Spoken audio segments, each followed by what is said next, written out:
This is up here right next to me. He's Admiral Stockdale. He is my oldest friend. I met him in second grade. His name is Jim Petritz. He's also known as Jimmy, Jimmy Boy, Jimmy the Boy. He's the brother I never had. Thank you, Rick. Thank you very much. You're the brother I never had, absolutely. Well, I was, with something like this, you're wondering, how do you hold it together? So I'm really happy we played that just before I came up. It's absolutely beautiful.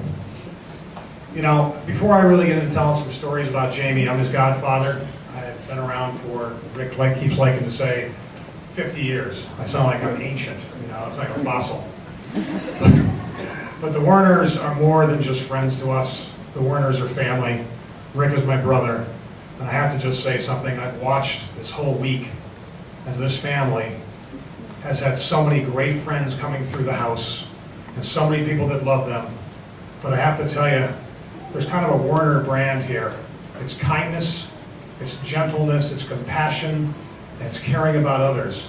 I think you're the only family I know that could actually help me feel better when I walked in the house because I was a basket case. We visited for years off and on. I live in Connecticut, so, and I'm not a Patriot fan, by the way, no offense to the other side of the family.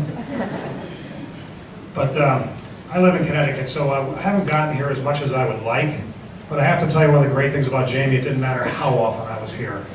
Jamie was awesome. He would ask me questions. He would not give me any slack, and he would not give it to me just because I was older or supposedly, the father figure, the second father figure or whatever.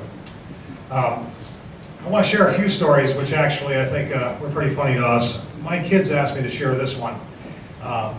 Many years ago, when the kids were about, I think, between 13, and our older kids are similar in age by about a year. The Werners were down visiting, and it was kind of new to them coming down to see us many times, and I know Debbie was a little nervous sometimes because I was always the crazy friend, or the little bit crazy friend.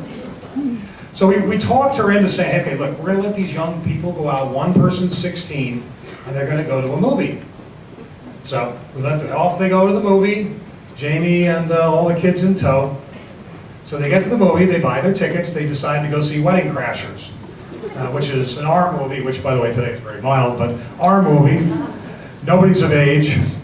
They get their tickets, they're going into the theater, and the usher stops them and says, hey, are you guys all 17?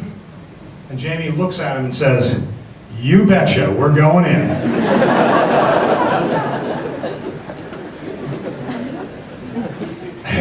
I found out about this about 2 weeks ago when I asked my children. I don't even know about it.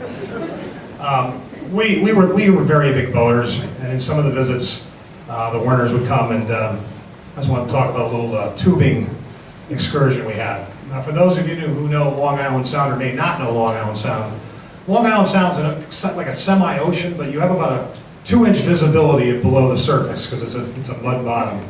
So we've got the kids out there, and we're all having a good time, and the waves are 3 and 4 feet, and it's like, look, does anybody really tube in this stuff? Isn't tubing for lakes? It's like, oh, it's good. Jamie, you want to go on that tube? So he's watching people being thrown 6 feet in the air, 60 miles an hour. He's not going to back down. Jamie goes out there, gets crushed, absolutely crushed all over the place. Comes back in, this is awesome. Can't do it again. One of my favorite things in the whole world is coming to visit the Werners. I think it's better than going to like Club Med. I drive up, I come up the turnpike, and usually I get to Burdett Road, and I make that right-hand turn, and I know what I can picture is when I make the turn into the driveway, the garage door will be open, and the screen door will be open too. I usually timed it around 4:30 to 5 o'clock, just because there's usually something going on around that time frame. But it's just such a warm feeling because you look in there and there's people in there, their family, their friends. It's always awesome. They're laughing, they're having a good time, they're joking, they're pretending to laugh at Rick's jokes. And it's just great. And Jamie, as a young man, is the kind of guy that would just sit there and talk to you, and he would be the guy that would start mixing margaritas. We didn't have to worry about what to cook because the Jamester would whip up something as an appetizer, or whether it's green beans and lemon and garlic, you know, just awesome stuff. But his biggest forte to me, and for me, it's all about the food. Jamie became the steak chef. Rick was for many years and became an awesome steak chef.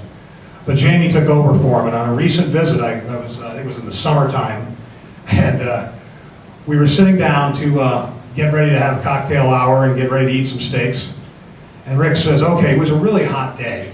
And Rick says, you know, guys, and I believe Stephen helped with this as well. He says, guys, it's really, really hot out here. It must have been like 92 degrees. And he says, Jamie, let's just use the gas grill. And I gotta tell you, being the caveman that Jamie was, he looks at Rick, he's like, I am not ruining those steaks on a gas grill. Those steaks are being cooked on charcoal. There was a platter of meat, I think there were 9 of us, there was a platter of meat that would have fed this entire room. So we ate and we had a great time, and it was business as usual at the Werner house, good times. You know, I think as a parent, you try to do the best you can. And I have to tell you, I think the Werners have done an unbelievable job, not just with Jamie, with all their children. How many kids want to come home from college, bring their friends from college to hang out with their parents on a Friday night or a Saturday night? I think it's awesome, and I think it's a great compliment to the Werners.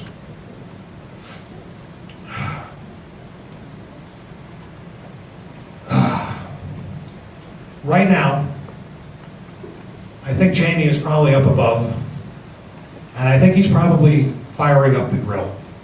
I don't think probably he's up above, I know he's up above. I know he had a few sketchy things, but he's up above. But he is firing up that grill, and that is not a gas grill, it's a charcoal grill or a wood-fired grill. He's made a beautiful marinade. The steaks are at least 2 to 3 inches thick. They're all going to be cooked medium rare to rare because you don't cook a steak well. And there's no question about it, he's holding court and he's making tons of new friends because that's what Jamie did. I am blessed to have known Jamie, my whole family is blessed to have known Jamie, and we love you guys very much.